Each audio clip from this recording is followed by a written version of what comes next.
Друзья, всем привет! Уже весна, и я начала готовиться к садово-огородному сезону. Не только в плане рассады, но и в плане физической подготовки. Особое внимание я уделяю позвоночнику. Мне, как человеку с образованием преподавателя йоги, конечно же, интересно попробовать что-нибудь новое из оздоровительных упражнений. Для этого я занимаюсь у других тренеров на платформе FitStars. Кстати, за каждые 100 тренировок FitStars высаживает одно дерево. Мне эта благотворительная акция очень пришлась по душе. Тренируешься и одновременно вносишь свой вклад в экологию. Кстати, за выполненные тренировки можно получить дополнительные подарки. Это отличная мотивация, чтобы купить безлимитную подписку на сайте FitStars. Все подробности можно узнать по ссылке под этим видео. А после утренней зарядки я выхожу на крыльцо послушать, как просыпается природа.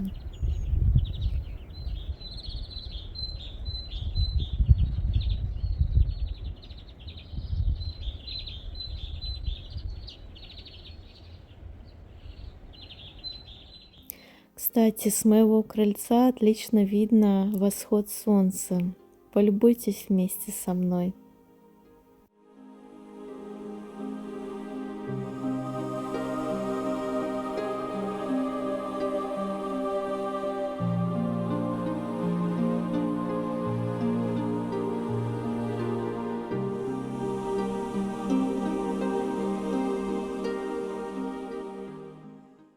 Ну и как же без утренней прогулки по участку с моими любимыми котейками? Ищем Маську, она куда-то у нас выбежала. Гуляет наша Маська целый день, да, Бусь? Где-то загулялась, надо ее найти. Пойдем в конец участка сходим. Пойдем. Буська так поправилась. Такая стала толстенькая. Бусь, покажись. Такая толстушечка, да? Скажи, животик я наела за зиму-то, а? Заела, наела. Прошлой весной была такая худющая. Котят кормила. Ну, пошли, пошли, давай. Не хочешь туда идти? Нет? Трешься об меня? Ух ты, подлиза. Пойдем сходим, пойдем, Бусь, пойдем. Проверим, что там. Что там? Так ковыляет. Пойдем, Бусюша. Пойдем, пойдем. Пойдем сходим. Или ты не хочешь уже идти, Бусь? Трется об меня. Ну, пойдем сходим, пойдем. Такая у нее походка смешная стала. Пузо толстенькое, перекатывается с ноги на ногу. Покажи, Бусь, какая у тебя жопка, давай. Тынь-тынь-тынь-тынь-тынь. Так. Маси здесь нет, Бусь. Это она любит так на деревья забегать с разбегу. Буся охотница. Охотница. Ну да, Бусюш. А Мася-то где у нас? Где у нас Мася-то? Маську надо найти, Бусюш. Надо найти Масю. Да. Ну, пойдем обратно? Пойдем домой, пойдем. Здесь не очень удобно ходить, Бусь. Хочешь спрыгнуть? Ну иди. Погнала, погнала, видели? Как угнала. Убежала от меня. Вот и сказал, что медленно ходит. Вот она показала, как она медленно ходит. И куда она убежала? Что-то я не вижу нигде. А вот она. Буся. Ты на дровницу залезла, да? Да, кот? Вот. Пойдем Масю искать. Пойдем дальше. Пойдем. Масюш. Кто там? Это Вася идет. Она увидела Васька. Васька бежит по соседнему участку. И рычит на него, смотрите. Вот так она территорию охраняет. Вон Вася бежит. Видите? Вон. Васечка, Вася. Васюша пригнал. Ты чё, Буся-то напугал? Напугал, Буся, Вась. Буся, это наш Вася, Буся. Буся, это наш Вася, чё ты боишься? Это наш Васёк, нахохлилась сразу. Испугалась. Бусюша. Ну, это наш Вася. Ну, не бойся, давай тебя на ручки возьму. Давай. Вася, Бусюша. Пойдемте дальше Масю искать. Не пойдете? Я пойду искать ее, короче. Друзья, вы когда-нибудь видели такое? Гусеница по снегу ползет. Настоящая гусеница ползет по снегу. Мадам гусеница, можно у вас взять интервью небольшое? Что у нас происходит в природе? Почему вы ползете по снегу? Вообще-то вы спать должны еще. А с наступлением марта погода перевалилась за плюсовую температуру, и снег начал активно таять на улицах. И поэтому валенки пришлось сменить на резиновые сапожки. Еще совсем чуть-чуть, и я уже скоро пересяду на велосипед. С нетерпением жду этого момента. А снег на полях уже практически сошел, и наши деревенские холмы стали обнажаться к весне. Вот, кстати, вдалеке видно сосновый лес, в котором я совсем недавно гуляла. Если кто-то не видел еще мое видео, где я зимой по сугробам иду гулять в лес, посмотрите обязательно. Кстати, многие мне говорили: Наташа, лучше на лыжах туда ходить. Но я вам так скажу, друзья, этот подъем в высоту ни на одних лыжах вы не осилите, если честно. Вот если посмотреть над крышей моего дома, вы увидите холм, на котором располагается этот лес. Подъем высоты около 800 метров. Это почти 1 километр. Чтобы вы понимали, нужно подниматься вверх, да еще и на лыжах. Поэтому проще пройти, конечно же, пешком в этот лес. Вот здесь я стрелочкой указала, в каком лесу я именно гуляла. Его видно прямо над крышей моего дома. Как вы понимаете, это не Куршавель, и подъемников в гору здесь нет, поэтому ехать на лыжах туда с высотой в 1 километр – это совсем не вариант. Проще прогуляться пешком. Иду сегодня за участок к реке. Хочу посмотреть, сошел ли с нее лед, скрылась ли она. И хочу посмотреть вербу заодно. Потому что в прошлом видео я вам показывала, как срезаю ветки вербы, но мне сказали, что это не верба, это ива. Сказали, что это ива. Но потом в Телеграме мне опять написали, что это что верба, что ива, это все одно и то же. И с точки зрения ботаники, что это семейство ивовидных. И верба, и ива это практически одно и то же. Ну, короче, я так поняла, вот эти вот красивые почки, которые распускаются в апреле и марте, это и ива, и верба. Верба, она, как говорят, растет по берегам рек, возле сырых каких-то мест обычно, и растет кустарником. А вот ива, она как раз-таки древовидная, и я вам показывала на прошлом видео, как я срезаю ветки ивы, получается, да, хотя это та же верба, просто немножко другой вид. Ну, короче, я уже запуталась в этих ботанических тонкостях. Я не ботаник ни разу. Иду искать вербу в любом случае. Сейчас у нас начало марта, и снег на полях уже кое-где сошел, кстати. Вот, посмотрите. Вот тот лес, куда я ходила, там уже практически нету снега. А у нас в низине, вот здесь, видите, еще лежит немножко. Ух, какой ветер сейчас сильный ходит. Ну, вот на смене сезонов всегда очень сильный ветер. Так, вот я уже у конца своего участка. Здесь мои красивые голубые елочки. Боже, какие они красивые, смотрите. О, огромная благодарность тому человеку, который их посадил. Как они красиво разрослись-то. Вот видите, вот эта голубая ель, у нее голубые такие иголочки, голубоватые. А вот рядом, сейчас я вам покажу, обычную ель. А вот здесь вот рядом стоит обычная ель. Нет, это, по-моему, тоже голубая. Вот это тоже, по-моему, голубая ель. А вон там елочка стоит обычная.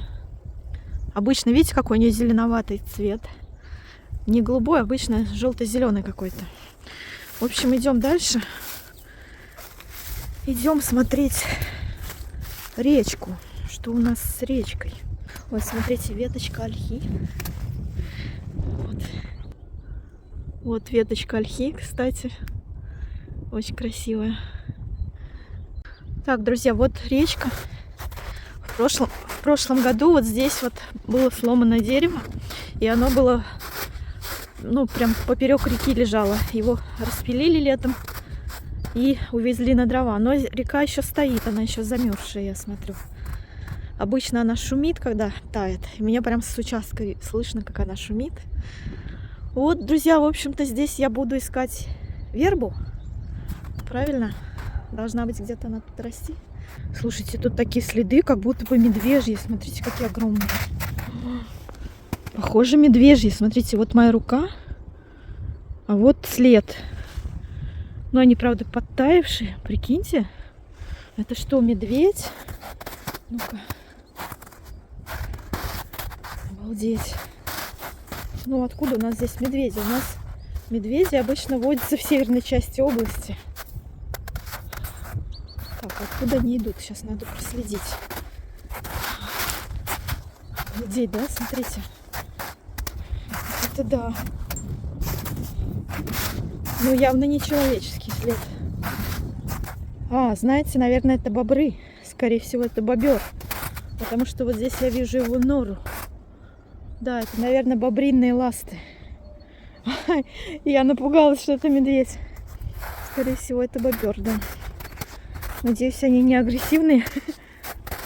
Ой, господи, как же тут снег, ты проваливаешься. Они здесь вот по этому берегу реки, очень много их водится. И вот здесь я каждую весну вижу норку. Видимо, они живут здесь. Ну, потому что было бы смешно, если бы здесь были медвежьи следы, так как медведей у нас здесь не водится.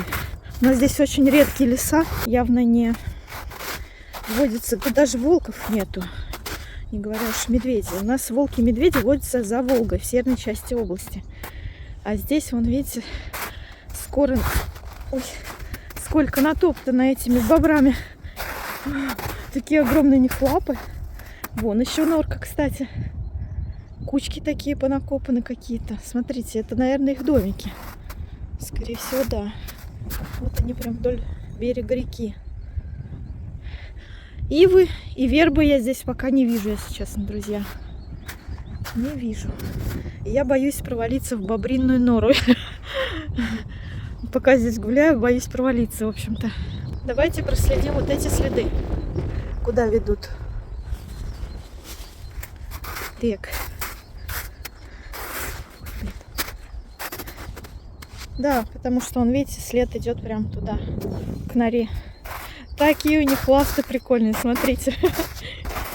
Так здорово. Надеюсь, меня не съест здесь какой-нибудь бобер.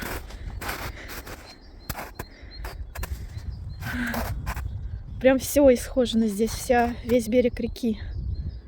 Здесь у нас очень много сухих деревьев по берегу реки. Знаете почему? Потому что бобры их грызут, они высыхают, деревья, и все падают. Падают в основном в речку. Вот, вот, видите, река уже какая, оттаившая немножко. Короче, друзья, я здесь не вижу ни ивы, ни вербы. Даром, что я сюда прошлась. Но зато хотя бы посмотрел на бобриные следы. А после прогулки я затопила баню. Очень люблю любоваться на живой огонь и вдыхать аромат яблоневых и грушевых дров. Это просто невероятный запах, вот этот дымок. И, кстати, Вася очень любит сидеть рядом со мной, когда я топлю баню. Васечка. Васёка.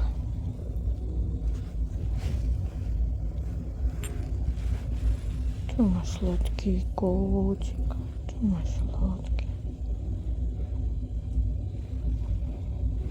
Скажи, я люблю тоже в баньке греться. Вася. Васюша котик. Ты моя умничка, вон белка бежит. Белечек пришла. Белый, что ты хвост распушил? Это Васек наш. Как будто чужой кот. Это свой, да, Вась? Снег в саду еще лежит. Кое-где подтаял. Вот там вот, например, под деревьями. Возле бани растаял. Но в саду еще лежит. И на усаде тоже еще пока снег лежит.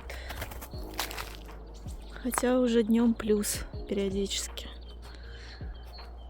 Как птицы заливаются. Красота. Скоро садово-огородные работы.